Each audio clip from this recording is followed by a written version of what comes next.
আজি গুৱাহাটীবাসীৰ বাবে এটা আনন্দৰ দিন।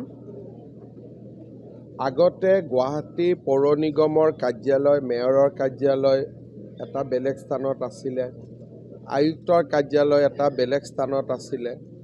গুৱাহাটী পৌৰ নিগমে আজি পৌৰ সেৱা ভৱন নিৰ্মাণ কৰিছে, য'ত নেকি আমাৰ মেয়ৰ, কমিশ্যনাৰ সকলো একেলগে বহিব আৰু পাৰিষদ ভৱনো ইয়াতে নিৰ্মাণ হ'ব।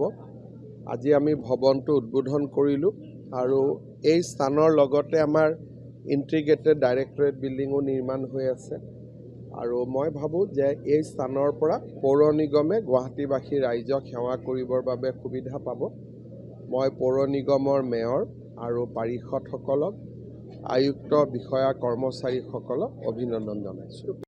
যদিও বা অপেনিং হোৱা নাই, কিন্তু আগন্তুক সময়ছোৱাত বজাৰ গৃহটোতে বজাৰখিনি হ'বনে পুনৰ সেনেদৰে বেলতলা বজাৰখন পথে থাকিব?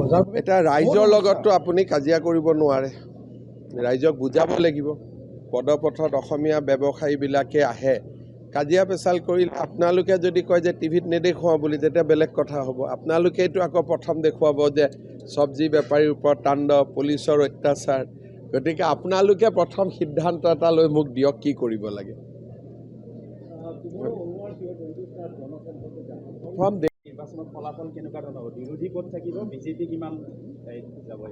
মইতো চিটৰ সংখ্যাটো ক'ব নোৱাৰোঁ, কিন্তু মই ভাবোঁ যে ভাৰতীয় জনতা পাৰ্টীয়ে 103টা চিটত মিত্ৰ দলসমূহৰ সৈতে ভাল কৰি প্ৰতিদ্বন্দ্বিতা কৰিব।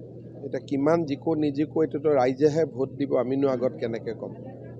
যোৱাকালি আপোনালোকৰ এটা প্ৰকল্প যিকোনো খবৰৰ বাবে যোগাযোগ কৰক আমাৰ এই নম্বৰত 9181 307 221।